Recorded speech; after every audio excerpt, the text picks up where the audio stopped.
Hello, and thank you for coming to see this recording. I'm glad you're here. And I would like to tell you right now about a workshop coming up that I'll be teaching online very soon. And it's called Free Yourself from Copying. It's a great workshop. I've been teaching this workshop for a long time, many years. Um, I've taught it in person and I've taught it online, and next time it's going to be online so you can take it from the comfort of your home, wherever you are. Just zoom right in with me.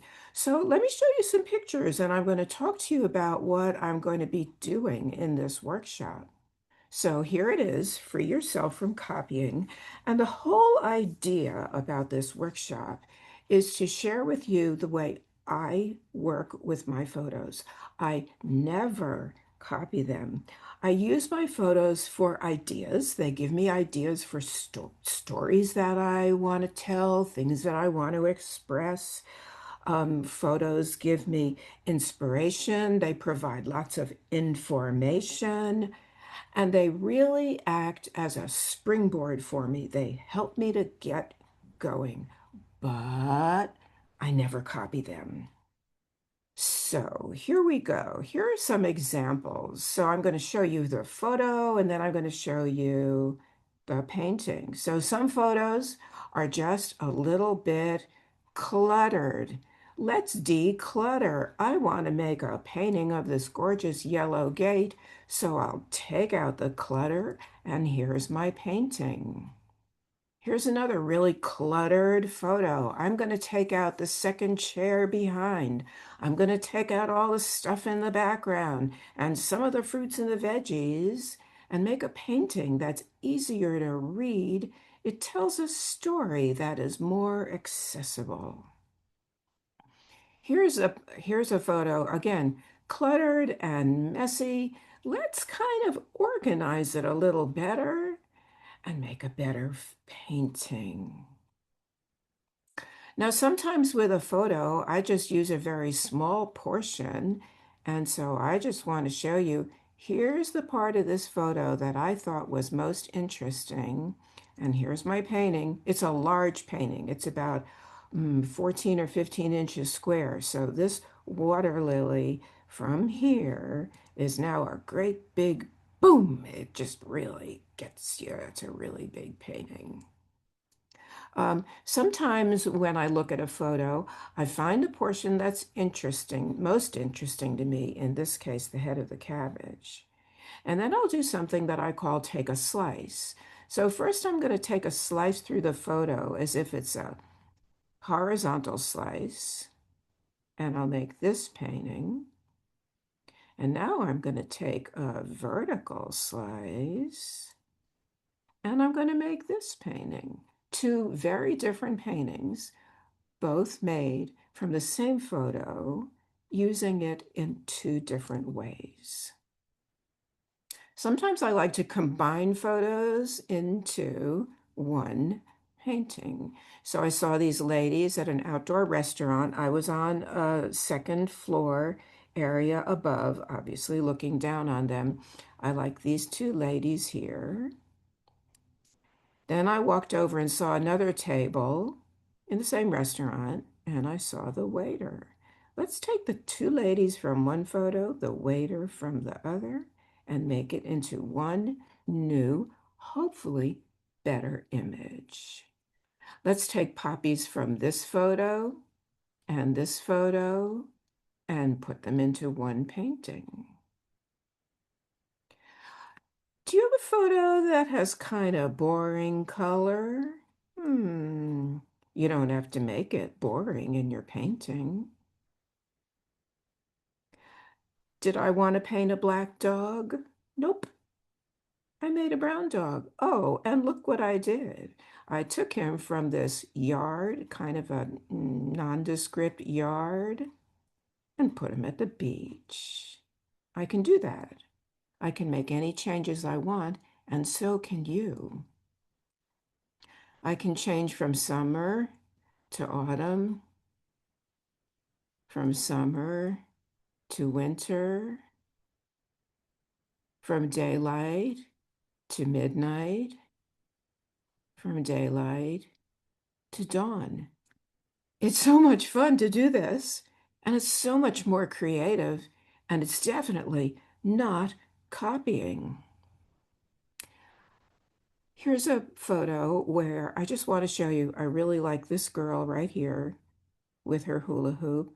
So I took everything else out, and then I decided to put her at the beach too. I took her out of this urban environment and put her at the beach. And a couple of last things. Sometimes I take a photo like this, which is very gray and really, really heavy and just kind of, mm, it's dull. And I'm going to interpret it this time as a vignette, which is definitely not copying it. In a vignette, the corners of the painting are left as white paper, but I was able to lighten up and brighten up the whole image to make a vignette, which is definitely not copying. And one last thing, take a look at these elephants, and then take a look at this painting, abstract. Here's the elephant's trunk. Here's another elephant's trunk. Do you see him in my painting? I used the photograph to give me ideas, that springboard to get me started, and I painted an abstract. Wowee, all these ideas for working with photos. I can't wait to share these ideas with you and hopefully open up a whole new way of working with your own photos in a more creative and interpretive manner. Just one other thing to mention. Every day in the workshop, part of the time will be devoted to my lesson. In other words, how to work with those photos. Part of it will be devoted to me presenting a demo live, not pre-recorded, online for you. And part of the day will be what I call one-on-one time. So what does that mean? So here's what your demos are going to look like. Here's that very first painting I showed you of the yellow gate. The demos are going to be crystal clear. I've got a great zoom camera. You'll watch me painting. You'll see my palette. You'll see my brush. You'll hear me speaking about everything that I'm doing. Here's that other painting I showed you where I went from summer to autumn in my painting. And this is the one-on-one time when I will encourage you to send me photos of what you're working on at home.